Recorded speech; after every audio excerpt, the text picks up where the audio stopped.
नमस्कार दोस्तों, स्वागत है आपका अपना ही यूट्यूब चैनल टुडे एग्जाम पर। दोस्तों, जैसा कि अभी एसएससी जीडी और दिल्ली पुलिस के लिए जो कंबाइंड वीडियो सीरीज चल रही है 21 वीडियो की सीरीज, इसके तहत ये अगली वीडियो आप लोगों के लिए आज ही हमारा 7वां वीडियो है। इससे पहले हमने आपको 6 वीडियो ऑलरेडी प्रोवाइड करा दिया है। दोस्तों, ये क्लास नियमित नहीं चल पाया क्योंकि जानते हैं कि मेरी तबीयत थोड़ी ठीक नहीं है और इस बीच में ब्रेक रखा था। अब मैं फिर से इसे शुरू करने की कोशिश कर रहा हूँ और आज ये वीडियो आप लोगों के लिए लेकर के आया हूँ 7वीं वीडियो। दोस्तों, इस वीडियो से संबंधित पीडीएफ के रिगार्ड में अगर आपको जानकारी चाहिए तो ये जो आप नंबर देख रहे हैं स्क्रीन पे, इस पे आपको व्हाट्सएप मैसेज करना है या डिस्क्रिप्शन में लिंक दिया गया है, वहां से भी आप क्लिक करके व्हाट्सएप पे जानकारी ले सकते हैं। चलिए दोस्तों, शुरू करते हैं। ये वीडियो सीरीज किन्हें देखना चाहिए? तो जो आने वाले समय में कोई सा भी एग्जाम देने वाले हैं जहां पर जीके जीएस से क्वेश्चन पूछे जाते हैं तो आपको देखनी चाहिए, क्योंकि आप जानते हैं कि मैं कोई भी क्वेश्चन को एक्स्ट्रा फैक्ट के साथ बताऊंगा और उसी एक्स्ट्रा फैक्ट से जो है आपके एग्जाम में क्वेश्चन अधिकांश बनते हैं, जैसा कि आप भी जानते हैं। दोस्तों, जो बच्चे न्यू हैं, पहले मैं बता दूं कि जो 57 वाली सीरीज चली थी उसको पूरी तरीके से कंप्लीट कर लीजिएगा। आपको जनरल कॉम्पिटिटिव वर्ल्ड में आत्मविश्वास पैदा करेगा हमारा ये 57 वाली सीरीज। तो इसके बाद ही अगर आप इसे देखें तो और ज्यादा फायदा होगा। चलिए शुरू करते हैं आज का ये वीडियो। पहला जो हमारा प्रश्न है, अलाउद्दीन खिलजी ने चित्तौड़ पर आक्रमण कब किया था? देखिए, सल्तनत से 2 शासक के बारे में काफी क्वेश्चन पूछे जाते हैं, एक तो मोहम्मद बिन तुगलक और दूसरा है अलाउद्दीन खिलजी।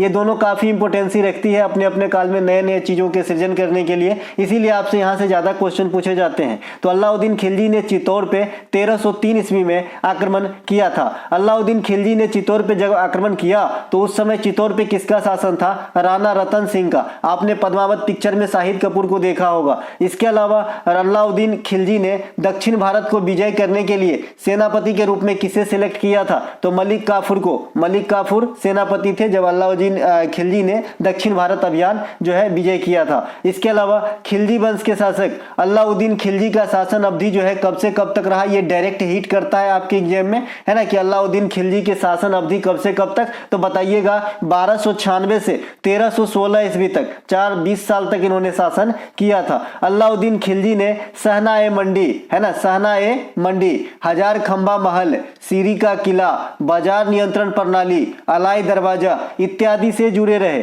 इसमें कुछ नक्काशी है, जैसे अलाई दरवाजा ये बनवाया गया था, सहना-ए मंडी का जो है इन्होंने प्रचलन लाया था, हजार खंबा महल बनवाया था, सीरी का किला बनवाया था, बाजार नियंत्रण प्रणाली लागू करवाया था। तो ये कुछ नियम और कुछ बिल्डिंग वगैरह हैं जो इनसे संबंधित है, आपको ध्यान रखना है। डायरेक्ट पूछा जाता है कि अलाई दरवाजा किसने बनवाया? देखिए, अलाई दरवाजा बनाया जरूर है अलाउद्दीन खिलजी ने, लेकिन अलाई दरवाजा कहाँ है अगर आपसे कोई पूछे तो जो कुब्बत उल इस्लाम मस्जिद है ना, कुब्बत उल इस्लाम मस्जिद कहाँ है आपका? तो जो कुतुब मीनार पैलेस है, जो कुतुब मीनार परिसर है, कुतुब मीनार कहाँ पे हो जाएगा? दिल्ली में हो जाएगा। आइए थोड़ा सा कुतुब मीनार की बात कर ले। कुतुब मीनार की जो स्थापना है, जो नींव रखने का श्रेय है, ये कुतुबुद्दीन ऐबक को दिया जाता है ना, लेकिन इसे पूरा करने का श्रेय जो है कुतुबुद्दीन ऐबक के दामाद और गुलाम इल्तुतमिश ने पूरा करवाया था। ठीक है, बाद में इसी अलाई दरवाजे, इसी अलाई कुतुब मीनार के पैलेस में कुब्बत उल इस्लाम मस्जिद है, उसकी दक्षिणी साइड को जो है अलाई दरवाजा लगवाया। किसके द्वारा लगवाया गया था? तो ये आपका अलाउद्दीन खिलजी के द्वारा। दक्षिणी हिस्से में स्थित है आपका क्या? अलाई दरवाजा, कुब्बत उल इस्लाम मस्जिद के परिसर में, जो कुतुब मीनार दिल्ली के पास है, और इसमें जो बनवाया था कौन? अलाउद्दीन खिलजी ने। क्या? अलाई दरवाजा। तो अलाई दरवाजा अलग से ही पूछा जाता है, ध्यान रखिएगा। इसके अलावा अलाउद्दीन खिलजी, है ना, अस्थाई सेना प्रणाली, अस्थाई सेना प्रणाली अभी मैंने बता ही दिया था, बाजार नियंत्रण प्रणाली, अस्थाई सेना प्रणाली, ये सब कौन करवाए थे? तो अलाउद्दीन खिलजी ने करवाए थे। तो ये बात भी ध्यान रखेंगे। अलाउद्दीन खिलजी 3 प्रकार के टैक्स लगाते थे, कर लगाते थे। यहां से क्वेश्चन आपके सीजीएल में आ चुका है। आई होप इस सीजीएल मेंस में भी यहां से क्वेश्चन आएगी। तो अलाउद्दीन खिलजी जो 3 प्रकार के टैक्स लगाते थे, ये कौन कौन से लगाते थे? तो जजिया, जजिया किन से लगाता था, लगाया किस पे मतलब आरोपित किए जाते थे या किन से वसूली किए जाते थे? तो आप बताइएगा, गैर मुसलमान यानी हिंदू से लिया जाता था जजिया। ये एक प्रकार का धार्मिक कर होता था जो हिंदू से वसूलते थे कौन? अलाउद्दीन खिलजी। इसके अलावा घर का खर्च, घड़ी, घर का खर्च, घड़ी नाम दिया गया था इसे, घर का खर्च। ठीक है, अब बरकरार करेंगे तो वॉच वाला घड़ी हो जाएगा। ये टैक्स वाला घड़ी था, घर का खर्च, ये अलाउद्दीन खिलजी। और पशुओं पर टैक्स लगाते थे, चरी, है ना, पशुओं पर जो टैक्स लगाए थे उनका नाम था चरी। तो घड़ी, चरी और ये आपका जजिया, ये तीनों टैक्स लगाए थे आपका कौन? अलाउद्दीन खिलजी, ध्यान रखेंगे। इसके अलावा प्रसिद्ध उदयगिरी की गुफा किस राज्य में स्थित है? In which state is the famous Udayagiri cave located? देखिए गुफा से काफी क्वेश्चन आपके एग्जाम में आते हैं, तो जो नामचीन गुफा है वो तो आप भी जानते हैं कि कहाँ कहाँ स्थित है। जो ज्यादा फेमस नहीं है उनके बारे में भी जानकारी रखनी है। तो उदयगिरी की गुफा जो है ये आपका कहाँ पे है? ओडिशा में स्थित है। यहीं पर आपको गुफा की बात कर ले तो एलिफेंटा कहाँ पे है? एलिफेंटा और एलोरा ये जो है आपका कहाँ पे हो जाएगा? महाराष्ट्र में हो जाएगा। बाघ गुफा कहाँ पे हो जाएगा? तो ये आपका एमपी के अंदर हो जाएगा। इसके अलावा बराबर की गुफा कहां पे हो जाएगा? तो ये आपका बिहार के अंदर हो जाएगा। तो ये कुछ केव है जिसको आपको ध्यान रखना है। इसके अलावा हाथी गुम्फा अभिलेख, देखिए ये अभिलेख है ना, हाथी गुम्फा अभिलेख, इससे डायरेक्ट क्वेश्चन रेलवे करता है कि हाथी गुम्फा अभिलेख किस शासक से संबंधित है? तो आपको बताना है जी खारवेल से संबंधित है। खारवेल कलिंग का शासक था, कलिंग मतलब उड़ीसा, ठीक है। कोणार्क का सूर्य मंदिर ये आपका उड़ीसा में स्थित है। लिंगराज मंदिर ये भुवनेश्वर उड़ीसा में स्थित है। चिल्का खारे पानी की झील इंडिया में जो सबसे बड़ी खारे पानी की झील है, और सबसे बड़ी खाली झील कहेगा ना तो बेम्बनाद हो जाएगा। ये बेम्बनाद झील कहां पे है? केरला के अंदर है। तो खाली झील कहेगा तो सबसे बड़ा जो है आपका बेम्बनाद, ठीक है। और आपका जो है खारे पानी की झील कहेगा तब आपका हो जाएगा जी चिल्का, ठीक है। तो इसे भी ध्यान रखेंगे। इसके अलावा नंदनकानन ये भी आपका उड़ीसा में है। महेंद्रगिरी की चोटी, पूर्वी घाट की चोटी हुआ करता था कभी सबसे ऊंचा, लेकिन अब नहीं है। अब जो है उड़ीसा की सबसे ऊंची चोटी देवमाली है, और पूर्वी घाटी की सबसे ऊंची चोटी जो है जिंदगरहा है। तो सभी क्वेश्चन का जो है नक्शा बदल चुका है। पूर्वी घाटी को रिलेट करके जो ऊंचे हाईएस्ट पीक पूछता था उसी सभी का आंसर बदल चुका है, जरूर ध्यान रखिएगा। एक बार फिर से सोचिए इसको। महेंद्रगिरी की चोटी उड़ीसा में भले है लेकिन सबसे ऊंची नहीं है। देवमाली की चोटी उड़ीसा में है, ये सबसे ऊंची चोटी है उड़ीसा का। पहले पूर्वी घाट की सबसे ऊंची चोटी के ऑप्शन में महेंद्रगिरी हुआ करता था, लेकिन आजकल नहीं। आजकल पूर्वी घाटी की सबसे ऊंची चोटी जिंदगरहा है। क्या है? जिंदगरहा, ठीक है। तो इसे भी ध्यान रखेंगे भैया, है ना। इसके अलावा गहिरमाथा कछुआ अभयारण्य ये कहां पे है? ये भी उड़ीसा के अंदर है। सतकोसिया टाइगर रिजर्व ये भी आपके उड़ीसा के अंदर है। सिमलीपाल अभयारण्य यहाँ पे गाने वाली मैना पाई जाती है, ये भी उड़ीसा में है। गुप्तेश्वर शिव मंदिर ये भी उड़ीसा में है ना। तो ये जो उड़ीसा की आपकी आकर्षण है इसे जरूर ध्यान रखिएगा। उड़ीसा की त्योहार की बात हम आगे कर लेंगे, है ना। फिर चलते हैं, अभी तो यहाँ पे जो साइट है उसके बारे में जानकारी दिया हमने।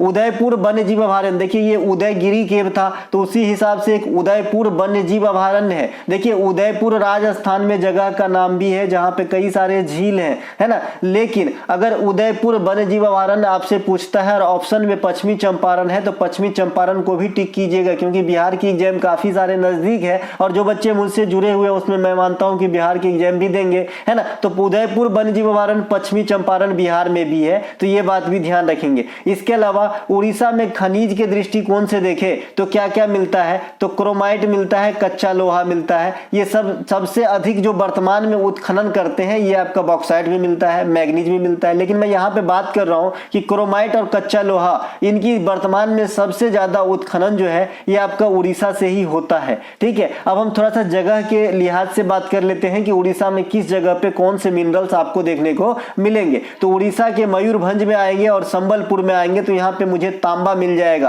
तांबा कॉपर मिल जाएगा। वैसे आप जानते हैं कि तांबा के लिए प्रसिद्ध साइट जो है भारत में ये खेतरी है, लेकिन खेतरी कहाँ पे है? राजस्थान में है। बहरहाल यहाँ पर मैं उड़ीसा की बात कर रहा हूँ तो उड़ीसा में आपको मयूरभंज और संबलपुर में मिल जाएगा। देखिए मयूरभंज जो है ये नृत्य भी है, यहाँ पे मयूरभंज का छऊ नृत्य होता है। जैसा कि आप जानते हैं कि छऊ 3 जगह होता है, पुरुलिया का छऊ होता है एक, है ना, पुरुलिया का छऊ, सरायकेला का छऊ और मयूरभंज का छऊ, यानी झारखंड, पश्चिम बंगाल और उड़ीसा, ये 3 जगह छऊ होती है। जगह का नाम आ गया था इसीलिए बता दिया था, वरना यहाँ पे छऊ का कोई लेना देना नहीं है। बॉक्साइट आपको उड़ीसा में कहाँ कहाँ मिलेगा? कालाहांडी में मिलेगा, संबलपुर में भी मिलेगा बॉक्साइट और कोरापुट में मिलेगा। कोरापुट में एक जगह है पंचम पटमाली, अभी अभी आपके सीटीएसएल के एग्जाम में पूछा गया था कि ये पंचम पटमाली जगह जो है जो बॉक्साइट के लिए प्रसिद्ध है, कहां पे मिलेगी आपको? देखिए बॉक्साइट सबसे अधिक उत्खनन उड़ीसा ही करता है, तो उड़ीसा में पंचम पटवाली जगह है कोरापुट में, ठीक है भैया। इसके अलावा लोहा कहां पर मिलेगा? उड़ीसा के बादाम पहाड़ी में मिलेगा, है ना। इसके अलावा कालाहांडी में मिलेगा, सुंदरगढ़ में मिलेगा, गंगापुर में और कोरापुट में, ये सभी के सही जगह आपको लोहा मिलेगा, ठीक है। चूना पत्थर भी मिलता है कोरापुट में, इसीलिए क्वेश्चन में लिखा हुआ है, तो ये बात भी ध्यान रखेंगे। और मैग्नीज भी मिलती है, तो ये बात भी ध्यान रखेंगे। इसके अलावा बिहार से अलग हुआ है उड़ीसा, जैसे कि आप जानते हैं कि पहले बंगाल से अलग हुआ बिहार, है ना, पहले बंगाल से अलग हुआ बिहार 1912 में, है ना, और फिर इस बिहार से अलग हुआ उड़ीसा 1936 में, और फिर इस बिहार जो शेष बिहार बच गया उड़ीसा के निकलने के बाद, तब 2000 में निकल गए भाई साहब झारखंड। तो आप अंदाजा लगा सकते हैं कि जब सिर्फ बंगाल होगा तो कितना बड़ा रहा होगा। ठीक है भाई, तो ये 1936 में बिहार से अलग हुआ था आपका कौन सा, उड़ीसा एक स्वतंत्र राज्य बना था। इसके अलावा राज्य के नीति निर्देशक सिद्धांत किस अनुच्छेद के में राज्य की परिभाषा को संदर्भित करता है। जैसे कि आप जानते हैं कि जो डीपीएसपी है ना, जो डीपीएसपी है उसमें कई सारे आर्टिकल्स हैं, जो आर्टिकल 36 से लेकर 51 तक को जो है अपने अंदर करके समा के रखा है। तो भैया कौन से आर्टिकल में राज्यों को परिभाषित किया गया है डीपीएसपी के लैंग्वेज में, है ना, तो आप बताएंगे आर्टिकल 36 जो है ये डीपीएसपी के अंतर्गत राज्यों के परिभाषा को संदर्भित करता है या व्याख्या करता है। ठीक है, नीति निर्देशक सिद्धांत अनुच्छेद 36 से लेकर 51 तक के बीच में वर्णित है, जो आयरलैंड के संविधान से लिया गया है और इसे भाग 4 में रखा गया है। देखिए डीपीएसपी ऑलवेज महत्वपूर्ण रहता है आपके एग्जाम के लिहाज से, क्योंकि ये जो है हमारे भारतवासियों के लिए भी इन पे थोड़ा फॉलो करना है, और बहुत सारे चीज जो है यहाँ से हम सीखते हैं डीपीएसपी से। ठीक है, एक मौलिक कर्तव्य डीपीएसपी और मौलिक अधिकार, इन तीनों का विशेष महत्व हमारे संविधान के अंदर। वास्तविक मतलब जनता के दृष्टिकोण से, बाद बाकी तो सिस्टेमेटिक ढंग से सभी चीज की महत्व है भाई। वास्तविक निदेशक तत्वों को 38 के आगे अनुच्छेद में वर्णित किए गए हैं। देखिए अभी मैंने कहा कि वास्तविक, यहाँ पे जो आपका लिखा है कि वास्तविक, इससे क्या मतलब, अभी आपने देखा कि 36 से 51 तक है, फिर हमने यहाँ लिख रखा है कि वास्तविक निदेशक तत्वों को। तो देखिए जो 2 आर्टिकल बच गया ना, 36 और 37, इन दोनों में थोड़ा सा हल्का हल्का चीज को देकर समझाया गया। बाद बाकी जो डीपीएसपी का ओरिजिनल सिद्धांत है ये आपके 38 से स्टार्ट होता है। ठीक है भाई, तो 36 में अभी आपने देखा कि राज्यों को परिभाषित किया गया है, और 37 में क्या है कि जो आपका ये डीपीएसपी है इसके प्रकृति को, इसके महत्ता को समझाया गया है। ठीक है, तो इन दोनों में सिर्फ ऐसे इंट्रोडक्शन टाइप से है, बाद बाकी 38 से आपको नीति निर्देशक सिद्धांत को जो है अलग अलग अलॉट किए गए हैं आर्टिकल। ठीक है, इसके अलावा नीति निर्देशक तत्व परिवर्तनीय नहीं होते हैं, जबकि मौलिक अधिकार परिवर्तनीय होते हैं। जब आप बड़े लेवल के एग्जाम देते हो तो इस प्रकार के अंतर विभेद आपको काम आता है। इसके अलावा भारतीय संविधान में यह 3 प्रकार के सिद्धांतों पर आधारित होती है। क्या, डीपीएसपी। कौन कौन से सिद्धांत, समाजवादी सिद्धांत, गांधीवादी सिद्धांत तथा उदार बौद्धिक सिद्धांत, ये 3 सिद्धांतों में कैटेगराइज किया गया है आपके डीपीएसपी को। इसके अलावा यह किसी न्यायालय द्वारा कानूनी रूप से लागू नहीं कराया जा सकता, यानी इसे लागू कराने के लिए कानूनी रूप से फोर्स नहीं किया जा सकता, बाध्य नहीं किया जा सकता। ठीक है, नीति निर्देशक तत्व का मूल उद्देश्य क्या है भाई, देश में सामाजिक एवं आर्थिक लोकतंत्र की स्थापना करना या फिर कल्याणकारी राज्य की स्थापना करना। तो दोनों में से एक ऑप्शन आपके ऑप्शन में दिखेंगे जब आपसे पूछेगा कि नीति निर्देशक तत्व डीपीएसपी का क्या रोल है। आज तक तो ज्यादातर यही आया है कि कल्याणकारी राज्य की स्थापना करना। जब एग्जामिनर ज्यादा फुर्सत में हो तो जो भी राज्य के हित में हो ऐसा ऑप्शन डालेगा, और ऐसी स्थिति में एक ऑप्शन ऐसा रहेगा कि इनमें से सभी, तो इनमें से सभी आंसर होगा। आप समझ रहे हैं कल्याणकारी कब होता है, लोग जब परिपूर्ण होते हैं। इसके अलावा अनुच्छेद 38 द्वारा, अच्छा अनुच्छेद 38 में क्या है, तो राज्य द्वारा कल्याण के लिए सामाजिक व्यवस्था को बढ़ावा देना। मैंने कहा कि 38 से जो है इसका रोल स्टार्ट हो जाता है, 36 में परिभाषित किया गया है, 37 में इंपोर्टेंसी को बताया गया है, और 38 से जो है स्टार्ट होता है वस्तुतः, है ना। इसके अलावा 39A, इसमें क्या है, सामान्य विधिक एवं निःशुल्क सहायता प्राप्त होता है। इसके अलावा अनुच्छेद 40 क्या है, ग्राम पंचायतों के गठन से संबंधित है। देखिए ग्राम पंचायत के गठन से संबंधित आर्टिकल 243 भी है, ग्राम पंचायत, नगर पालिका और सहकारी समिति से, लेकिन यहाँ पे है ना सीधा सीधा इंट्रोडक्शन है, इसके गठन से संबंधित प्रावधान के बारे में जानकारी यहाँ पर भी मिलती है। इसके अलावा अनुच्छेद 42 जो है ये प्रसूति सहायता से संबंधित है। इसके अलावा प्रसूति आप समझ रहे हैं जो प्रेगनेंसी होती है। इसके अलावा अनुच्छेद आपका 43 कर्मचारियों को निर्वाह वेतन भत्ता आदि की चर्च करता है। 43 की भी सहकारी समिति का गठन करने के प्रावधान से संबंधित है। अनुच्छेद 44 जो है सिविल नागरिक कोड से संबंधित है, जो गोवा में एक्टिव रहता है। अनुच्छेद 45 निःशुल्क शिक्षा, जो 14 वर्ष से कम उम्र के बच्चे को शिक्षा लेना मौलिक अधिकार भी है, पेरेंट्स को दिलाना मौलिक कर्तव्य भी है, और डीपीएसपी में आर्टिकल 45 भी इसी चीज को जो है डिफाइन करता है। इसके अलावा आर्टिकल 49 राष्ट्रीय हित के स्मारकों का संरक्षण करना। तो ये सभी बात आप ध्यान रखेंगे डीपीएसपी के रिगार्ड में। इसके अलावा अगला प्रश्न है हमारा 16वीं कृषि विज्ञान कांग्रेस 2023 कहां स्थापित किया गया? तो ये कोच्चि में किया गया है। इस मेजबानी कौन किए हैं इस कृषि विज्ञान कांग्रेस का? देखिए कांग्रेस भले लगा हो लेकिन ये अलग लेवल की बैठक है भाई, यहाँ से क्वेश्चन काफी ज्यादा आता है। इसकी मेजबानी जो है केंद्रीय समुद्री मत्स्य अनुसंधान संस्थान के द्वारा करा गया है। तो ये बात भी ध्यान रखेंगे, कहाँ पे हुआ है? कोच्चि में हुआ है। बस साइट का नाम ध्यान रखिएगा, साइट से ही पूछेंगे डायरेक्ट, ऑप्शन में गोवा भी रहेगा तो गोवा नहीं मारिएगा। इसके अलावा 15वें ब्रिक्स का सम्मेलन कहाँ पे हुआ है? दक्षिण अफ्रीका में। जैसा कि आप जानते हैं कि ब्रिक्स के सम्मेलन जब हो रही थी तभी हमारा चंद्रयान 3 जो है लॉन्च किया गया था। इसके अलावा सितंबर 2023 में G20 सम्मेलन भारत में कहां पे हुआ था? नई दिल्ली में। इसके वजह से MTS का एग्जाम में काफी दिक्कतों का सामना भी करना पड़ा था बच्चे को दिल्ली के आसपास के इलाके में, क्योंकि बहुत सारे जो वाहन है वहां पे बंद रखा गया था, है ना। और इसी जो सम्मेलन हुआ G20 का आपका दिल्ली के अंदर, वहीं पे आपको अफ्रीकी यूनियन को नया सदस्य के रूप में जो है एंट्री मिला था। तो ये बात भी ध्यान रखेंगे। अगला प्रश्न हमारा वैदिक काल में पशु चारण योग्य भूमि को क्या कहा जाता था? देखिए यहां से काफी क्वेश्चन आपके एग्जाम में आते हैं। एक तो वैदिक काल से आपके नदी से रिलेट करके क्वेश्चन आता है कि अमुक नदी को वैदिक काल में क्या कहा जाता था, और आपका वैदिक काल में कुछ ऐसे तत्व हैं जिनके नाम भी पूछे जाते हैं कि पहले इन्हें क्या कहा जाता था। ठीक है, तो जो पशु चारण योग्य भूमि हुआ करता था, जहां पे लोग चराई के काम करते थे, पशुओं को चराते थे, उसे खिल्ल कहा जाता था। देखिए पोलज ये वाला सब भूल जाइएगा, ये इस स्लाइड में नहीं है, वो दूसरे शासक में आ जाएगा। पोलज होता है ना,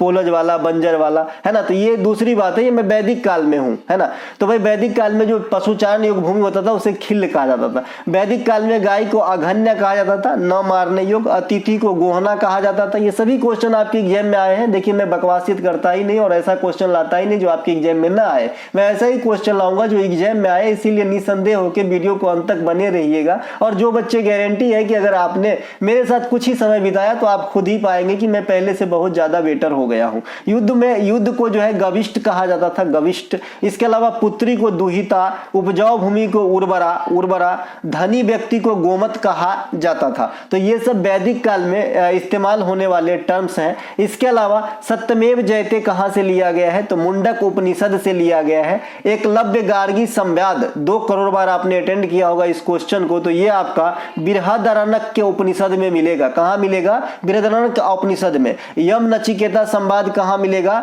कठोपनिषद में मिलेगा। जवालोपनिषद में मैंने आपको बता ही दिया है ना। जवालोपनिषद में आश्रमों का वर्णन मिलता है। तो ये सब ध्यान रखेंगे, ठीक है भाई। ऋग्वैदिक काल में निष्क शब्द का प्रयोग किसके लिए होता था? आभूषण के लिए होता था, गहना जो होता है उसके लिए, ऋग्वैदिक काल में। लेकिन कालांतर में इसी निक्स शब्द का प्रयोग जो है कॉइन के लिए होने लगा, सिक्का शब्द मतलब के लिए जो है होने लगा। तो जैसा पंडित वैसी दंडवत कीजिएगा, है ना। अगर आपसे पूछे कि ऋग्वैदिक काल में निष्क क्या था तो बोलिएगा आभूषण था। अगर आपसे पूछे कि निष्क क्या है, ऑप्शन में कॉइन भी है तो कॉइन मारिएगा, सिक्का है, ठीक है। इसके अलावा वैदिक काल में नदियों के नाम मैंने कल भी या परसों बताया था, फिर भी एक बार रिपीट करा देता हूं। वितस्ता आपको झेलम को कहा जाता था, ब्यास को विपाशा कहा जाता था, आस्किनी को चिनाव को आस्किनी, ठीक है, रावी को पुरुषनी, सरस्वती को घग्गर, गंडक को सदानीरा कहा जाता था वैदिक काल के अंदर, ठीक है। तो ये बात भी आपको ध्यान रखना है। घग्गर और घाघरा अलग अलग नदी है, मैंने बता रहा है।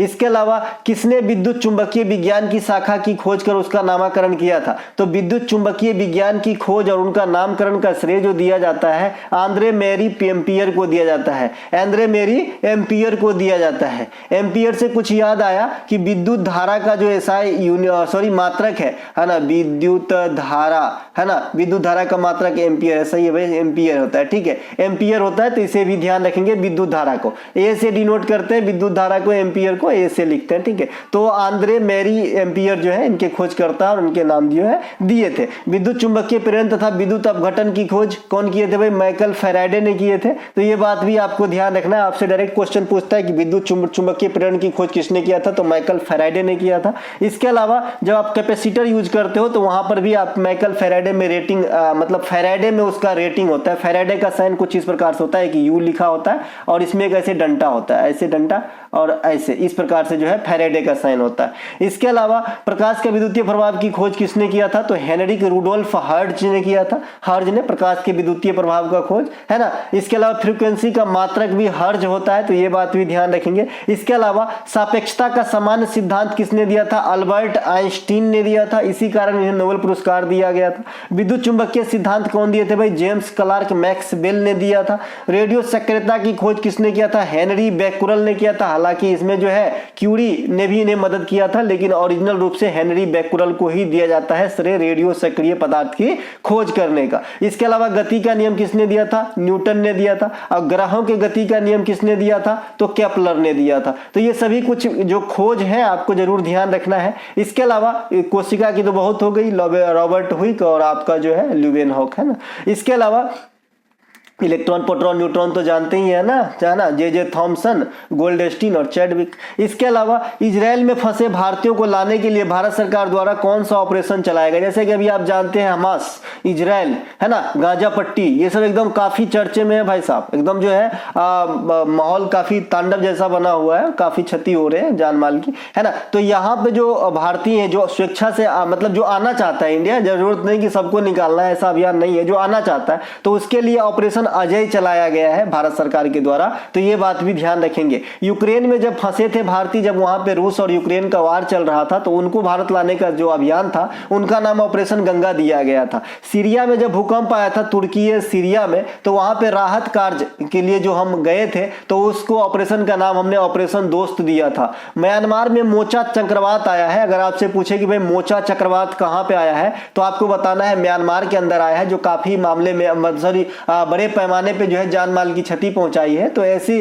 स्थिति में जो हमने मदद की योजना चलाई, जो ऑपरेशन चलाई, मुहिम चलाई, तो उसका नाम हमने ऑपरेशन करुणा रखा है, जो हमने म्यांमार के सहायता के लिए चलाया है। अफगानिस्तान से जो भारतीयों को वापस लाया जा रहा था, तो उनका नाम ऑपरेशन देवी शक्ति दिया गया था। तो ये कुछ एक ऑपरेशन है हाल फिलहाल के जो आपको ध्यान रखना है। देखिए जमाना कितना बदल रहा है, पहले अफगानिस्तान, फिर यूक्रेन, रूस, अब इजराइल, हमास, गाजा और सभी इस्लामिक कंट्री। तो क्या चल क्या रहा है ना। हमेशा कभी भी शांति नहीं है। अब इससे पता चलता है कि विनाश की घड़ी जो है बहुत नजदीक है। इसके अलावा अगला जो हमारा प्रश्न है, गुसादी नृत्य किस राज्य का प्रमुख नृत्य है? गुसादी, है ना, गुसादी, गुस्सा नहीं, गुसादी, गुसाडी भी कहीं कहीं लिखता है। तो ये आपका तेलंगाना का है। देखिए अगर ऑप्शन में तेलंगाना नहीं हो तो आंध्र प्रदेश से काम चला के आना, लेकिन आंसर मार के आना, ठीक है। ये जो गुसाडी नृत्य है ये पहले आंध्र प्रदेश में ही होता था, लेकिन जब अलग हो गए 2014 में आंध्र प्रदेश से तेलंगाना, तो ये जो इसका ओरिजिनल जगह है ये आपका चला गया तेलंगाना के अंदर,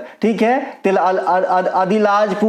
आदिलाजपुर इस प्रकार से नाम है, आदिल राजपुर, है ना। तो ये आपका चला गया तेलंगाना के अंदर, हैदराबाद तेलंगाना के अंदर। तो अब तेलंगाना अगर ऑप्शन में है तो तेलंगाना टिक कीजिएगा, ठीक है, गुसादी नृत्य के लिए, ठीक है। तेलंगाना में दिवाली के अवसर पे इस नृत्य का अपना एक खासा महत्व है ना। तेलंगाना का प्रमुख त्योहार में अन्य त्योहार में आते हैं तो आपका बतुकम्मा भी हो जाता है। कई बार पूछा जाता है बतुकम्मा और बोनालू। बतुकम्मा में देवी देवता भी पूछ लेते हैं, तो बतुकम्मा में जो है गौरी की पूजा होती है, माता पार्वती सती की पूजा होती है, और बोनालू के अंदर माता काली की पूजा होती है। और इत्तेफाक से देखिए आज दुर्गा पूजा है। आप सभी को दुर्गा पूजा की बहुत बहुत धन्यवाद भैया, आज से ही शुरू हुआ है। आशा करेंगे कि माता जी इस साल आपके लिए जो है खुशियों का साल लेके आए और बेरोजगारी नामक जो धब्बा है उसे दूर भगाए। इसके अलावा लंबाडी, ये लंबाडी नृत्य जो है ये आपके आंध्र प्रदेश के साथ साथ तेलंगाना में मिलेगा। डप्पू डांस भी मिलेगा यहाँ पे, थोलू, बोमलता, मेदराम जात्रा, ये सभी के सभी आपके तेलंगाना में मिल जाएंगे। इसके अलावा आपने अभी इसी एमटीएस में क्वेश्चन देखा होगा, कनक राजू को 2021 में पद्मश्री किस नृत्य के लिए दिया गया, ऐसे कुछ क्वेश्चन आया था। तो ये आपका गुसादी के लिए जो है नृत्यांगना है जिनको दिया गया था आपको 2021 में पद्मश्री, कनक राजू को। ये लेडीज है ना। तो ये बात भी ध्यान रखना, अच्छा कनक नाम तो लड़की की होती है ना। इसके अलावा वह कौन सी विदेशी मूल की ओडिसी नृत्यांगना थी जिन्हें 2006 में पद्मश्री से सम्मानित किया गया था? देखिए ये क्वेश्चन 3 दफा रिपीट किया गया, इसीलिए मैं इसे रख लिया। सीजीएल में भी पूछा, सीएचएसएल में भी पूछा, एमटीएस में भी पूछा, और मेरे ख्याल से अब ये डीपी और जीडी में भी पूछे जाएंगे। देखिए एक बच्चा है प्यारे लाल मीना जी और एक बच्चा है पुष्पेंद्र कुमार जी, जो मुझे है ना हमेशा मेरी हालचाल लेते रहते हैं, ऋतिराज वगैरह और भी कई सारे बच्चे हैं जो हालचाल लेते रहे मेरे ये बुरे दिन में, तो उन सभी का धन्यवाद भाई। इसके अलावा जो प्यारे लाल है ये तो मैं आपको दिखाऊंगा स्क्रीनशॉट, इन्होंने तो ऐसे कि मैंने आज जो है कृष्ण जी के मंदिर में प्रसाद चढ़ा दिया आपके नाम के कि आप जल्दी ही ठीक हो जाओ भैया, धन्यवाद, है ना। तो ये मैं यहाँ पे फिर से वापस आता हूँ। तो ये क्वेश्चन जो है आपके ये 3-4 एग्जाम में लगातार पूछे गए हैं, तो आशा करते हैं कि अगले एग्जाम में भी पूछ ले भाई। तो ये आपका इलियाना सिस्टारिस्टी नाम है इसका, ये विदेशी मूल की भारतीय ओडिसी नृत्यांगना है जिन्हें पद्मश्री दिया गया था। एक इलियाना डिक्रूज भी है, वो सबको याद होगा, इनको भी याद रखिएगा। इलियाना सिस्टरिस्टी, है ना। इलियाना ओडिसी नृत्य के साथ साथ छऊ भी कर लेती है, और छऊ कितने जगह होती है इंडिया में मैंने बता ही दिया है। अगर आपसे पूछे कि कौन से छऊ, देखिए छऊ जो है नृत्य ना, ये बेसिकली मुखौटा वाला नृत्य है, लेकिन एक ऐसी छऊ है जहां पे मुखौटा का इस्तेमाल नहीं होता है। तो आप बताइएगा कि मयूरभंज के छऊ में मुखौटा का इस्तेमाल नहीं होता है, यानी जो ओडिशा में छऊ होता है वहां पे मुखौटा का इस्तेमाल नहीं होता है। इन्होंने एक बंगाली फिल्म युगांत में भी काम किया, किसकी बात हो रही है, इलियाना सिस्टरिस्टी की, ठीक है। इसके अलावा इसी प्रकार की एक कैरेक्टर इंद्रानी रहमान है। इंद्रानी रहमान के बारे में जितना कहना उतना कम है, क्योंकि ये एक नहीं, दो नहीं, तीन नहीं, पूरे 4 शास्त्रीय नृत्य जानती हैं भाई। ये कौन कौन से, भरतनाट्यम, कुचिपुड़ी, कथकली, ओडिसी, ये चारों नृत्य जानती है कौन, इंद्रानी रहमान। तो अगर आपसे कभी पूछे कि इंद्रानी रहमान किस नृत्य से संबंधित है, तो इन चारों में से कोई एक ऑप्शन हो तो ठीक है, अगर 3 है तो इन 3 मतलब उपयुक्त सभी हो जाएगा। इसके अलावा ओडिसी नृत्य के प्रमुख कलाकारों में माधवी मुदगल, वजीरा चित्रसेना, वजीरा चित्रसेना जो है ये आपका कहाँ का है भाई, तो ये श्रीलंका के हैं जिन्हें पद्मश्री प्राप्त हुआ था, तो इन्हें भी ध्यान रखेंगे। आज हमने जो भी विदेशी कैरेक्टर है जिन्हें पद्मश्री वगैरह दिए गए नृत्य के क्षेत्र में, उनको यहाँ पे हमने रखा है। अगर ओडिसी नृत्य की और बात करेंगे तो गुरु केलुचरण महापात्रा, जिन्होंने सृजन नामक संस्था भी स्थापित किए थे उड़ीसा के अंदर। इसके अलावा ओडिसी में आएंगे तो संयुक्ता पनिगिरी हो जाएंगे, सोनल मानसिंह हो जाएंगे, ये सब ओडिसी नृत्य के प्रमुख कलाकारों में से है। पोन्स मेडुला सेरिबेलम किस मस्तिष्क का महत्वपूर्ण हिस्सा है, यानी आप जानते हैं कि हम मस्तिष्क को भी 3 पार्ट में बांटे हैं अध्ययन करने के लिहाज से, और इनके बनावट के दृष्टिकोण से हमने मस्तिष्क को 3 भागों में बांटा है, ठीक है। तो हमने क्या क्या नाम दिए भाई, अग्र मस्तिष्क, क्या नाम दिया है, अग्र मस्तिष्क, पश्च मस्तिष्क या पिछला वाला, और एक हमने इन दोनों के बीच मध्य मस्तिष्क। तो हमने मस्तिष्क को भी 3 भागों में बांटा है। तो आपसे पूछ रहा है कि ये जो अंग का नाम दिया गया है पोन्स मेडुला और सेरिबेलम, तो ये किस मस्तिष्क के पार्ट होंगे, तो आप कहना है जी ये पश्च मस्तिष्क के पार्ट है। पश्च मस्तिष्क को आप जो है ऑब्लोंगटा भी कह देते हो, ऑब्लोंगटा, है ना। तो ये बात भी ध्यान रखेंगे। मस्तिष्क की गंभीर रोग है जी अल्जाइमर, अल्जाइमर में लोगों को याददाश्त चला जाता है, अल्जाइमर में ये मस्तिष्क है। अगर आपसे कोई पूछे कि सबसे कम सेल डिवीजन, है ना, मानव शरीर के किस अंग में होता है, तो आप बताइएगा मस्तिष्क में सबसे कम सेल डिवीजन होती है। इसीलिए हेमलेट जो हेलमेट है वो, हेमलेट माने तो झोपड़ी हो जाएगी, हेलमेट जो होती है बैक पे वो पहनना इसलिए अनिवार्य है कि भाई सब जगह टूट फूट जाए तो एक बार बन जाएगा, लेकिन मस्तिष्क में अगर ज्यादा चोट लग जाएगा तो फिर असंभव हो जाती है। इसीलिए प्रोटेक्शन के लिए आप लोग भी जब निकले तो माथे में जो है क्या पहन के निकलिए, प्रोटेक्शन। इसके अलावा मस्तिष्क का सबसे बड़ा भाग है भाई, सॉरी प्रमस्तिष्क जो है ये अग्र मस्तिष्क को कहते हैं, ये मस्तिष्क का सबसे बड़ा भाग है, ठीक है। मस्तिष्क को प्रमुख 3 भागों में कौन कौन से बांटेंगे मैंने बता ही दिया। मस्तिष्क में हाइपोथैलेमस, पिट्यूटरी इत्यादि ग्लैंड होती है, बाद बाकी आपने हाइपोथैलेमस, थैलेमस ये सब की कार्य तो जानते ही होंगे, घिरना प्यार ये सब तो बहुत दिन से पढ़ते आए हैं, अभी तो बेसिक क्वेश्चन है, अब तो पूछते भी नहीं हाइपोथैलेमस के कार्य, ठीक है। तो ये सब ध्यान रखेंगे। पिट्यूटरी ग्लैंड के बारे में एक चीज जरूर ध्यान रखेंगे, ये मानव शरीर की सबसे छोटी ग्रंथि है जो मस्तिष्क में पाई जाती है, ठीक है। तो ये बात भी ध्यान आपको रखना है, ठीक है। इसके अलावा देवराय का युद्ध 1659 में किसके किसके बीच हुआ था, देखिए आपस में 2 भाई ही लड़ पड़े देवराय के युद्ध में। कौन कौन से भाई, दारा शिकोह और औरंगजेब, किसके किसके बीच में हुआ, दारा शिकोह और औरंगजेब के बीच में 1659 ईस्वी में देवराय की युद्ध हुआ। अब नाम से ऐसा लग रहा है कि किसी आदमी का नाम है देवराय, वैसे देवराय है भी आपके विजयनगर साम्राज्य में, ठीक है। तो दारा शिकोह का युद्ध, दारा शिकोह और औरंगजेब के बीच होती है आपका देवराय का युद्ध। इस युद्ध में औरंगजेब ने शिकोह को हराया था, भाई औरंगजेब हराया तभी तो शासक बना, है ना। इसके अलावा धर्मत की लड़ाई, आपने इसे ही उत्तराधिकारी की लड़ाई भी कहा जाता है, धर्मत की युद्ध या फिर उत्तराधिकारी का युद्ध, दोनों सेम चीज है। ये भी दारा शिकोह और औरंगजेब के मध्य हुआ था, और इसमें आपने शिकोह को हराया था कौन, जो है औरंगजेब। अब इसमें जो है दारा शिकोह की तरफ से और भी शासक लड़ रहे थे, और आजकल के ट्रेंड में है कि मेन टॉपिक से क्वेश्चन कम उठाता है। जैसे आपसे पूछ लेगा कि भाई अमुक समाज के संस्थापक कौन है, और आपने मेन आदमी का नाम तो जानते हैं लेकिन एडिशनल आदमी का नाम नहीं जानते हैं, तो आप सवाल का जवाब शायद आजकल के जमाने में नहीं दे पाए, ठीक है। तो उसी प्रकार से मान लीजिए धर्मत की लड़ाई अगर आपसे पूछ ले और ऑप्शन में दारा शिकोह ऑप्शन ए में ना हो, तब क्या कीजिएगा, तो यशवंत सिंह राठौड़, है ना, ये भी दारा शिकोह का साथ दिया था, है ना। तो इससे भी मतलब लड़े थे धर्मत का युग औरंगजेब ने, सेम बात। बात। इसके अलावा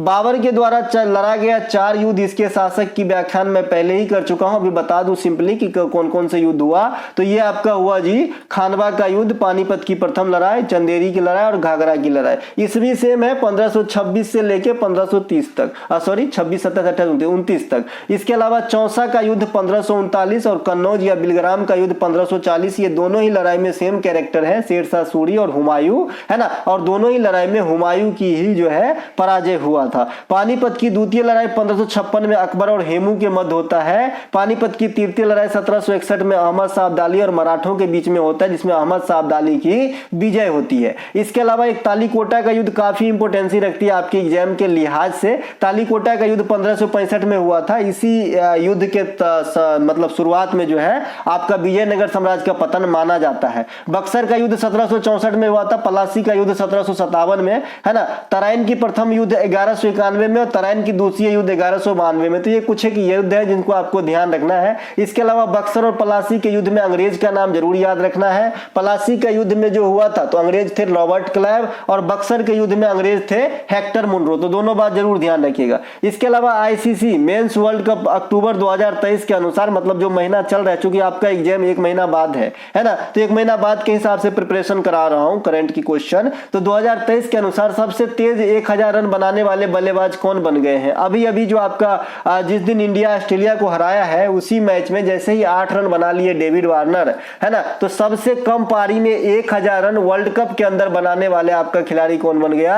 डेविड वार्नर, 19 पारियों में। तो इसे भी ध्यान आपको रखना है। इसके अलावा आईसीसी वर्ल्ड कप में सबसे अधिक शतक लगाने का रिकॉर्ड किसके नाम है? तो रोहित शर्मा के नाम है, 7 शतक। तो ये बात भी ध्यान रखेंगे। आईपीएल में सबसे कम पारियों में 6000 रन बनाने का जो रिकॉर्ड है ये भी डेविड वार्नर के नाम है ना। आईपीएल से 2 फॉर्मेट में क्वेश्चन पूछता है, एक तो 4000 रन, एक तो 6000 रन। तो 6000 में सबसे कम जो है आपके कम पारियों में कौन बना है? David Warner. और 4000 रन सबसे कम पारी में कौन बना है आईपीएल के अंदर? तो केएल राहुल। केएल राहुल की अच्छी फॉर्म है अभी इंडिया में, आप देख रहे हैं। इसके अलावा सबसे बड़ी वनडे क्रिकेट में व्यक्तिगत स्कोर किसकी है पूरे विश्व में? तो रोहित शर्मा के नाम है, 264 रन, है ना। वर्ल्ड कप में सबसे कम बॉल पे भारत के लिए शतक बनाने वाले खिलाड़ी कौन बने? तो रोहित शर्मा। ये कपिल देव साहब का जो है रिकॉर्ड तोड़ा है अभी अभी अफगानिस्तान वाले मैच में। इसके अलावा 400 टी20 मैच खेलने वाले प्रथम भारतीय कौन है? रोहित शर्मा। रोहित शर्मा का भूतपूर्व जो है कोच दिनेश जवाहरलाल को इस बार का जो है आपका द्रोणाचार्य पुरस्कार दिया गया था। तो ये सभी बात रोहित के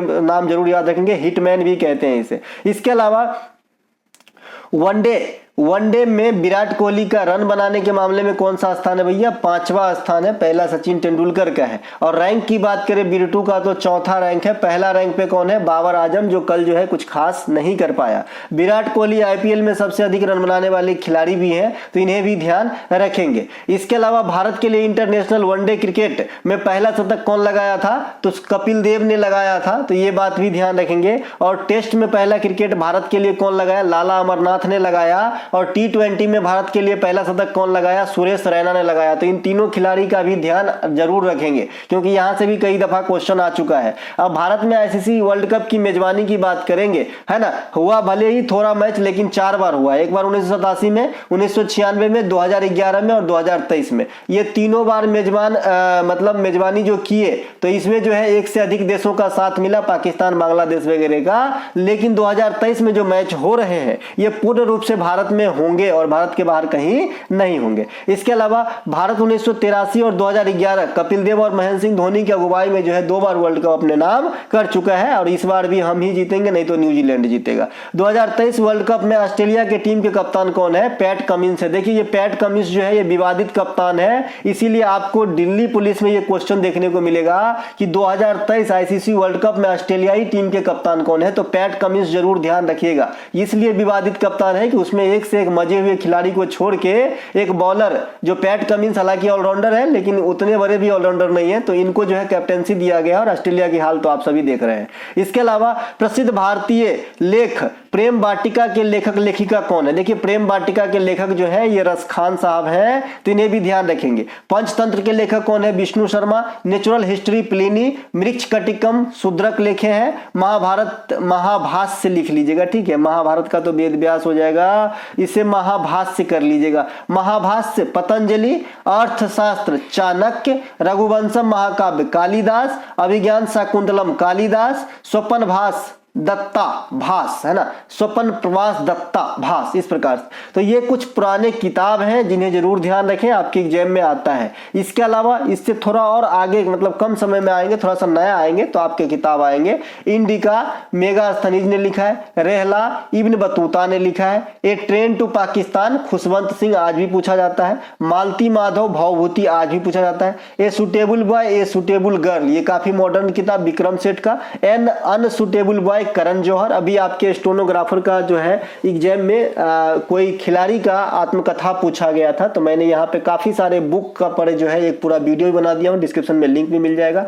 या फिर जो टॉपिक आपके फिक्स है एग्जाम में उन पे टॉपिक वाइज प्ले लिस्ट में आप जाएंगे तो आपको सारा वीडियो मिल जाएगा। डिस्क्रिप्शन में लिंक नहीं मिलेगा तो चैनल पेज पे चला जाया कीजिए, वहां से टॉपिक वाइज जो प्ले लिस्ट है वो पूरा देखिए, 57 प्ले लिस्ट पूरा देखिए। इसके बाद आप देखिए नहीं एग्जाम में आप खुद ही गर्दा उड़ा दीजिएगा जी, है ना। इसके अलावा निम्नलिखित में से कौन सी नदी गोदावरी नदी की सहायक नदी नहीं है? आपसे जो गोदावरी की सहायक नदी नहीं है वो पूछ रहा है। ऑप्शन में टोंस हो सकता है, टोंस जो है ये आपका यमुना की सहायक नदी है, न कि गोदावरी की। गोदावरी की प्रमुख सहायक नदियों में आएंगे तो पूर्णा हो जाएगा, मंजीरा, मंजीरा बांध आपका है महाराष्ट्र के अंदर, यहाँ से पानी सप्लाई होती है, लोग पीते हैं पानी महाराष्ट्र में। इसके अलावा परवरा, इंद्रावती, मनेर, सबरी, प्राणहिता, पेनगंगा ये सभी के सभी जो है आपके गोदावरी की प्रमुख सहायक नदियों में से हैं, ठीक है, तो इन्हें जरूर ध्यान रखेंगे। इसके अलावा गोदावरी नदी पेनिनसुलर इंडिया की सबसे बड़ी नदी है, प्रायद्वीपीय भारत की सबसे बड़ी नदी कौन सी है भैया? गोदावरी नदी है। इसे दक्षिणी गंगा कहा जाता है। एक बच्चा नहीं बच्ची, राधा नाम है उनका मेरे ख्याल में, तो एक बार पूछी थी कि भाई दक्षिणी गंगा और दक्षिण की गंगा में जो है क्या डिफरेंस है। देखिए डिफरेंस अगर की ना भी लिखे तो कोई नहीं है, लेकिन लिखने के लिहाज पे आपका आंसर बदल जाता है, तो मुझे तो नंबर चाहिए एग्जाम में, तो दक्षिणी गंगा लिखा रहेगा तो गोदावरी आंसर करेंगे, और दक्षिण की गंगा लिखा रहेगा तो आप जो है कावेरी आंसर कीजिएगा, ठीक है। इसके अलावा बंगाल की खाड़ी में गिरती है कौन सा? गोदावरी नदी। उद्गम कहां से होती है? महाराष्ट्र के नासिक से होती है। कृष्णा नदी महाराष्ट्र के महाबलेश्वर से निकलती है, ये प्रायद्वीपीय भारत की सेकेंड लार्जेस्ट नदी है ना, और ये भी बंगाल की खाड़ी में गिरती है। टोंस यमुना की प्रमुख सहायक नदियों में से है। अब हम आते हैं सबसे इंपोर्टेंसी रखती है आपके नदी परियोजना मतलब नदी प्रणाली से क्वेश्चन, तो ये है आपका ब्रह्मपुत्र नदी। यहाँ से काफी क्वेश्चन आता है क्योंकि इनके अलग अलग जगह पे अलग अलग नाम भी हो जाते हैं। तो तीस्ता, लोहित, बराक, सुबनसिरी, मानस ये सभी के सभी किसके हैं भैया? ब्रह्मपुत्र की सहायक नदी है। निकलते हैं तिब्बत से, है ना, और भारत के अरुणाचल प्रदेश के समीप एंट्री करते हैं। तिब्बत में इसे सांगपो कहते हैं, और जब भारत में आ जाता है तो इसे क्या कहते हैं? देहांग कहा जाता है। तो ये भी आपको ध्यान रखना है ब्रह्मपुत्र नदी के बारे में। अगला हमारा आईवीसी के अनुसार हितधारकों को दिवालिया कार्यवाही शुरू होने के कितने दिन के भीतर प्रक्रिया पूर्ण करनी आवश्यक? अब दिवालिया सबसे आप जानते हैं ना, बैंकरप्सी जो होता है ना, बैंकरप्सी है ना, इंजॉल्वेंसी कहिए या फिर बैंकरप्ट होता है ना, दिवालिया सैनो हो जाएगा भाई, सैनो, है ना। तो ये जो है पहले क्या हुआ कि पहले इसके लिए जगह दिन जो है 180 दिन निर्धारित किया गया था, फिर बाद में 2018 में प्रक्रिया हुआ, एक मैंने संशोधन किए गए तो 270 दिन किया गया। अब जो है इस पे जिस पे दिवालियापन संशोधन विधेयक 2021 में आया, इसके अनुसार जिस पर यह कार्यवाही चल रहा है ना, उसको CIRP पूरा करना होगा कितने दिन के भीतर? 330 दिनों के भीतर मैक्सिमम। यहां से क्वेश्चन आपके एग्जाम में आ चुका है कि दिवाला और दिवालिया संहिता का गठन कब हुआ? तो 2016 में हुआ। आपने विजय माल्या वगैरह के नाम सुने होंगे भाई, इन्हीं से जुड़ा हुआ है। इसके अलावा जुड़ा क्या मतलब? इनसे ताल्लुक रखते हैं। इसके अलावा फीफा अंडर-17 वर्ल्ड कप 2022 का आयोजन कहां हुआ था? ठीक है, एक भुगतान एवं निपटान प्रणाली भी पूछा गया था जो पहले ही बता रखा हूं मैं, है ना। फीफा अंडर-17 महिला वर्ल्ड कप 2022 का आयोजन कहां हुआ था? देखिए ये क्वेश्चन पुराना है लेकिन आपके लिए नया रहेगा एग्जाम में, ठीक है। तो भारत में हुआ था महिला वाला अंडर-17 वर्ल्ड कप, फीफा वाला, फीफा है तो फुटबॉल है। इसके अलावा फीफा अंडर-17 महिला वर्ल्ड कप 2022 भारत के 3 स्टेट में कराए गए। कहां पे? उड़ीसा, महाराष्ट्र और गोवा में कराए गए थे। Final match Maharashtra Patil stadium में कराए गए थे। फाइनल मैच का आयोजन DY पाटिल स्टेडियम महाराष्ट्र में कराए गए थे, तो ये बात भी ध्यान रखेंगे। इसके अलावा फीफा अंडर 17 महिला वर्ल्ड कप 2023 में कुल कितने टीमों ने पार्टिसिपेट किया था, तो बताइएगा 16 टीम। विजेता कौन रहे थे यहाँ पे, तो स्पेन रहे थे। उपविजेता कौन रहे थे, कोलंबिया रहे थे, तो इसे भी ध्यान रखेंगे, है ना। इसके अलावा फीफा वर्ल्ड कप 2023 के विजेता कौन है, स्पेन। कौन से वाली, महिला वाला, क्योंकि फीफा 2023 में पुरुष वाला तो हुआ ही नहीं, हो तो 22 में हुआ है, अब 26 में होगा, तो 23 में कौन सा हुआ है, महिला वाला हुआ है। और वो अभी जो क्वेश्चन का आधार था वो अंडर 17 है। अंडर 17, अंडर 19, अंडर 20 क्या होता है भाई, है ना, कि एक एज रिस्ट्रिक्शन होता है कि इससे कम उम्र के आदमी इसमें पार्टिसिपेट खिलाड़ी कर सकते हैं, ठीक है। तो ये जो फीफा महिला वर्ल्ड कप हुआ है आम वाला, महिला वाला, तो ये आपका हुआ है ऑस्ट्रेलिया और न्यूजीलैंड में। अब विजेता रहा है स्पेन, ठीक है, तो ये बात भी ध्यान रखेंगे, है ना। और अंडर 70 की जो विजेता है ये भी आपका रहा है स्पेन, तो दोनों स्पेन रहा है भाई, है ना। दोनों महिला वाला, मेनो वाला, अंडर 70 वाला, हाल फिलहाल वाला, है ना, वो 22 में 23 में। इसके अलावा फीफा वर्ल्ड कप 2022 कहाँ पे हुआ था, तो आपका कतर में हुआ था। विजेता अर्जेंटीना रहा था, उप विजेता आपका फ्रांस रहा था। अगला फीफा आपका 2026 अमेरिका, मैक्सिको और कनाडा में होगा। इसके अलावा फीफा अंडर 20 वर्ल्ड कप, है ना, 2023 के विजेता कौन है भाई, उरुग्वे है प्रथम बार। और आप जानते हैं कि जो मेन वाला फीफा है पुरुष वाला, है ना, तो इसके पहला विजेता उरुग्वे ही है। बहुत सारे बच्चे का कंफ्यूजन बना रहता है भाई, फीफा देखिए वो मेन वाला फीफा है। जब भी खाली फीफा की बात कर लेंगे मतलब मेन वाला फीफा, जो पुरुष भाग लेते हैं, जो मेसी वगैरह खेलते हैं, ठीक है। एक हमारा महिला फीफा है, वुमेन फीफा है। एक हमारा फीफा अंडर 17 महिला है, एक हमारा फीफा अंडर 20 वर्ल्ड कप तो ये सब अलग अलग है, ठीक है भाई। इसके अलावा नियत ताप पर पदार्थ की अवस्था के परिवर्तन के लिए उष्मा की आवश्यकता होती है। इस न्यूनतम उष्मा को क्या कहा जाता है ना। पदार्थ की अवस्था परिवर्तन करने के लिए जो न्यूनतम एनर्जी, उष्मा का यहाँ एनर्जी कहना सही नहीं होगा, उष्मा की आवश्यकता होती है, उसे क्या कहते हैं, तो उसे उस पदार्थ का गुप्त उष्मा कहा जाता है, ठीक है। गलन, अब गुप्त उष्मा की अलग अलग परिभाषा आप निकाल सकते हैं। गलन की गुप्त उष्मा, वाष्पन की गुप्त उष्मा, है ना। तो गलन मतलब क्या होता है, गलना, है ना, कांस्टेंट टेम्परेचर पर ठोस से द्रव में बदलना, है ना। बर्फ खाते खाते जो पिघलता रहता है, आइसक्रीम खाते खाते पिघलता रहता है, गल रहा होता है, तो उसे गलने के लिए जितनी आपकी उष्मा की आवश्यकता होती है कांस्टेंट टेम्परेचर पे, तो ऐसे उष्मा को गलन की गुप्त उष्मा कहते हैं। वाष्पन की गुप्त उष्मा, सेम बात, वाष्पित होने के लिए जो न्यूनतम उष्मा की आवश्यकता होती है नियत टेम्परेचर पे, तो उसे जो है वाष्पन की गुप्त उष्मा कहा जाता है। ये काफी काम के होते हैं, आपके छोटे छोटे डिफिनेशन आपके एग्जाम में काम आ जाते हैं, ये मैच करने के लिए होता है। इसके अलावा संघनन किसे कहते हैं, निश्चित तापमान पर वाष्प का द्रव में बदलना ही संघनन है। इसके अलावा वाष्पन किसे कहते हैं, तो ये तो आप सभी जानते हैं वाष्पन किसे कहते हैं, बताने की जरूरत नहीं है। हिमांक क्या है भाई, द्रव में ठोस, द्रव से ठोस में जब बदल जाता है, जम जाता है, मतलब हिमांक मतलब जमना, ठीक है। इसके अलावा गलनांक, गलनांक मतलब पिघलना। अभी आपने बात करा कि ठोस से द्रव में बदलना, जैसे बर्फ खाते खाते गलता रहता है आइसक्रीम वगैरह, इसे गलन कहते हैं, ठीक है। इसके अलावा हिमांक और गलनांक का मान लगभग बराबर होता है, ये क्वेश्चन जेहन में रखिएगा, है ना। इसके अलावा संघनन और क्वथनांक का तापमान भी लगभग समान होता है, तो ये भी अपने मन में कहीं ना कहीं जरूर रखिएगा। इसके अलावा अवसादी चट्टान, बलुआ पत्थर का रूपांतरण किस प्रकार के चट्टान में होता है। देखिए चट्टान को 3 प्रकार से बांटेंगे, कायांतरित चट्टान, अवसादी चट्टान, रूपांतरित चट्टान।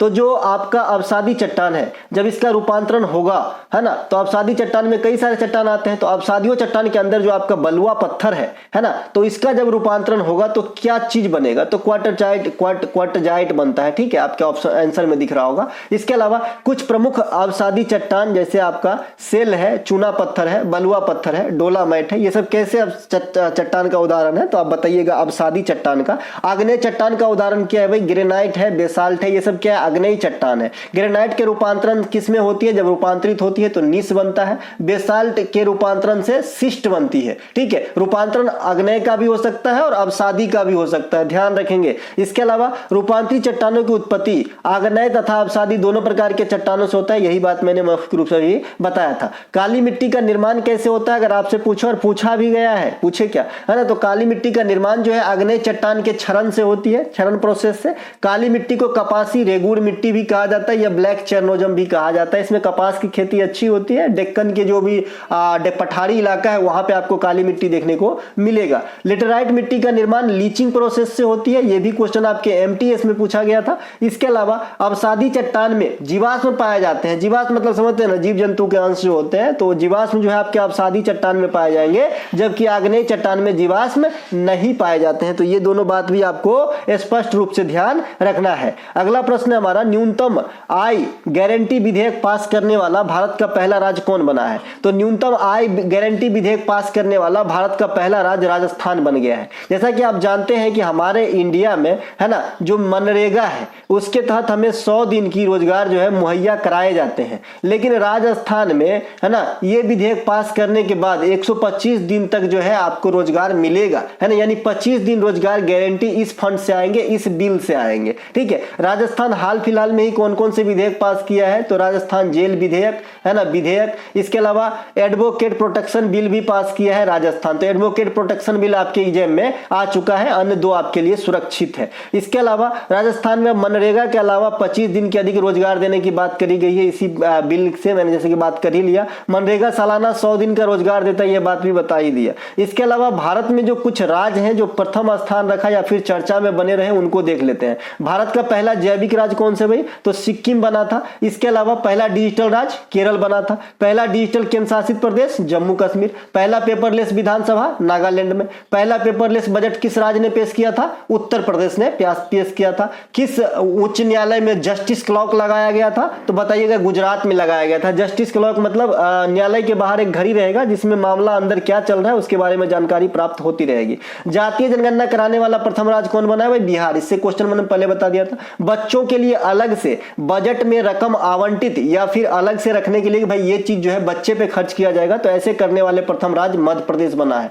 ठीक है, तो ये सब बात ध्यान रखेंगे। अगला प्रश्न हमारा, रामनाथ स्वामी मंदिर किस राज्य में स्थित है? देखिए, रामनाथ स्वामी मंदिर जो है ये तमिलनाडु के पंबन द्वीप पर स्थित है। देखिए, पंबन द्वीप है, एगो आपका बैरन द्वीप, इन दोनों में कंफ्यूज नहीं करना है। एक बैरन द्वीप है, ये अंडमान एंड निकोबार द्वीप समूह में है, जो भारत का एकमात्र सक्रिय ज्वालामुखी है। और एक आपका पंबन द्वीप है। जब आप इंडिया का लास्ट मतलब रेलवे जो कनेक्टिविटी है वो देखेंगे तो इसको दिखाया गया है। तो ये पंबन द्वीप पे आपका जो है रामनाथ स्वामी मंदिर स्थित है, जो भगवान शिव को समर्पित है। रामनाथ भले लिखा हो लेकिन शिव को समर्पित है। रामनाथ मतलब राम का नाथ, राम का स्वामी, है ना। इसके अलावा तमिलनाडु में आपको कौन कौन से मंदिर मिलेंगे? मीनाक्षी मंदिर मदुरै में मिलेंगे। बृहदेश्वर मंदिर तंजावुर में मिलेंगे, जो चोल शासक राजराज प्रथम के द्वारा बनवाया गया था। तमिलनाडु 2023 में ऑनलाइन गेम पर प्रतिबंध लगाने वाला अगला राज्य बन गया है। आप जानते हैं कि 2020 में आंध्र प्रदेश जो है ऑनलाइन गेम पे प्रतिबंध लगा दिया था, और लगाना भी चाहिए, है ना, क्योंकि ये जो है जैसे नशा होती है वैसे हो जाता है बच्चों में और अडल्ट में भी। इसके अलावा हलीम खान का संबंध किस शास्त्रीय नृत्य से है? तो ये कुचिपुड़ी करते हैं। कुचिपुड़ी नृत्य आंध्र प्रदेश का प्रमुख शास्त्रीय नृत्य है। इसकी शुरुआत करने का श्रेय सिद्धेंद्र योगी को दिया जाता है। जैसे सत्रिया का जो है शंकर देव को दिया जाता है, वैसे कुचिपुड़ी का सिद्धेंद्र योगी को दिया जाता है। कुचिपुड़ी नृत्य के अन्य कलाकार को देखेंगे तो गद्दाम पद्मजा रेड्डी, यानी रेड्डी फैमिली जो भी है, राजा रेड्डी, राधा रेड्डी, तो जो भी रेड्डी है। इसके अलावा शोभा नायडू, है ना, वेदांतम सत्यनारायण, गुरु वेम्पति चन्ना सत्यम, ये सबसे इंपॉर्टेंट है, ये गुरु माना जाता है इस नृत्य का। भानुप्रिया, ये सभी के सभी आपके कुचिपुड़ी नृत्य से संबंधित है ना। इसके अलावा मोहिनीअट्टम तथा भरतनाट्यम, इसमें महिला भाग लेती है, जिसमें भरतनाट्यम को महिला एकल नृत्य कहा जाता है। एकल मतलब सिंगल, है ना, और भरतनाट्यम को ही सादिर अट्टम भी कहा जाता है, सादिर नृत्य भी कहा जाता है। तो ये बात भी आपको ध्यान रखना है। इसके अलावा मोहिनीअट्टम को जादूगरनी का नृत्य कहा जाता है। इसमें भगवान विष्णु की मोहिनी स्वरूप का वर्णन किया गया है। मोहिनी आप सभी जानते हैं। इसके अलावा जो केरल से संबंधित आपका मोहिनीअट्टम और कथकली दोनों केरल में। शास्त्रीय नृत्य 8 है, भरतनाट्यम, कुचिपुड़ी, मोहिनीअट्टम, कथकली, सत्रिया, ओडिसी, मणिपुरी, कथक। कथक उत्तर भारत या उत्तर प्रदेश आपके ऑप्शन में होगा जब पूछेगा। इसके अलावा सत्रिया नृत्य का संचालन कौन किए थे? तो गुरु शंकर देव, जो आपके भक्ति आंदोलन से प्रेरित थे, और ये असम का प्रमुख शास्त्रीय नृत्य है, सबसे लेटेस्ट शास्त्रीय नृत्य है। इसके अलावा ग्रैंड ट्रंक रोड पूर्व से पश्चिम किन दो स्थानों को जोड़ते हैं? देखिए, ये क्वेश्चन काफी पेचीदा है, आपके ऑप्शन में कहीं से कहीं ऑप्शन हो सकता है, क्योंकि आप जानते हैं कि जो ग्रैंड ट्रंक रोड है, शेरशाह सूरी ने इस पे अच्छा खासा काम किया, और ये बांग्लादेश से शुरू होकर अफगानिस्तान के सीमा तक जाती है। ठीक है, तो पूर्व से पश्चिम की बात करेंगे तो पूर्व में चटगांव, जो बांग्लादेश में हावड़ा से दक्षिण में स्थित चटगांव है ना, तो चटगांव से ये पश्चिम में लाहौर तक को जोड़ता है। तो ये तो हो गया सीधे सीधे पुराने लिहाज में क्वेश्चन का आंसर, लेकिन आजकल ऐसा नहीं रहता है। तो ग्रैंड ट्रंक रोड रोड जो है पूर्व से पश्चिम, अगर भारत के स्थान को जोड़ने की बात करेंगे तो पश्चिम बंगाल से पंजाब, अगर मान लीजिए पश्चिम बंगाल की जगह है ही नहीं तो जो स्टेट हमारा पूर्व साइड में पड़ेगा, जो स्टेट हमारा पूर्व साइड में पड़ेगा, है ना, आपके ऑप्शन में देख लेंगे हम, और पश्चिम में पड़ेगा तो पूर्व से पश्चिम को हम ऐसे जोड़ेंगे। ठीक है भैया, तो यहाँ पे कहने का मतलब है कि ओरिजिनल आंसर नहीं भी हो सकता है ना, जैसे चटगांव से लाहौर ओरिजिनल है तो ये नहीं भी हो सकता है, तो पश्चिम बंगाल से पंजाब हो सकता है, अमृतसर हो सकता है ना भाई। इसके अलावा कलकत्ता से अमृतसर हो सकता है, कोई बड़ी बात नहीं। इसके अलावा ग्रैंड ट्रंक रोड का निर्माण कौन करवाया? शेरशाह सूरी। अब हम शेरशाह सूरी की थोड़ी सी गुणगान कर ले क्योंकि अच्छा शासक था। शेरशाह सूरी का कुछ प्रमुख जो कार्य है, जैसे रुपये नामक मुद्रे चलाया जो आज भी इंडिया का, है ना, नेशनल करेंसी है आपका रुपया। इसके अलावा डाक व्यवस्था को शुरू करवाया, तो ये बात भी ध्यान रखेंगे, बाद में डलहौजी। इसके अलावा शेरशाह सूरी का प्रारंभिक नाम फरीद खान। शेरशाह सूरी का मकबरा बिहार में स्थित है, सासाराम के अंदर, तो ये बात भी ध्यान रखेंगे। अगला प्रश्न है हमारा, किस राज्य सरकार ने स्कूली बच्चों के लिए फुटबॉल फॉर ऑल पहल शुरू किया है? तो फुटबॉल फॉर ऑल पहल जो है, योजना जो है, स्कीम जो है, ये ओडिशा सरकार का है। ओडिशा सरकार की नवीनतम स्कीम में आएंगे तो अवध योजना। अब आपसे लग रहा है जैसे अवध योजना जो है ना ये उत्तर प्रदेश में होगा, लेकिन ये आपको जो है मतलब गलती नहीं करना है, उड़ीसा का है। मोघर योजना, है ना, मोन मेरा होता होगा मेरे को लग रहा है उड़ीसा के भाषा में, है ना, तो ये आपका उड़ीसा का है। मुख्यमंत्री संपूर्ण पुष्टि योजना, ये भी उड़ीसा के अंदर चलाई जा रही है। पहले जनजातीय खेल समारोह 2023 उड़ीसा में ही स्थापित करवाए गए, जहां पे ओवरऑल इवेंट में महिला और पुरुष अलग अलग में भी बात कर ले तो उड़ीसा को पहला स्थान प्राप्त हुआ था। अगला जो हमारा पॉइंट है कि रोजगार प्रयाग पोर्टल, ये उत्तराखंड के द्वारा अभी अभी लॉन्च किया गया है, इसे जरूर ध्यान रखेंगे। यहां पर भी कंफ्यूजन है, प्रयाग लिखा है तो आप लोग जो है उत्तर प्रदेश नहीं मार देना इसको, ठीक है। ये उत्तराखंड में चलाया गया है रोजगार प्रयाग पोर्टल। तो दोस्तों ये थे आज के वीडियो, अगर आपको अच्छा लगे तो लाइक कीजिएगा, और मैंने जैसा कि बताया कि अगर आपको पीडीएफ संबंधी जानकारी चाहिए तो डिस्क्रिप्शन में लिंक दिया गया है, वहां पे आप व्हाट्सएप मैसेज कर लीजिएगा, जानकारी मिल जाएंगे। मिलेंगे हम अगले वीडियो में, तब तक के लिए जय हिंद।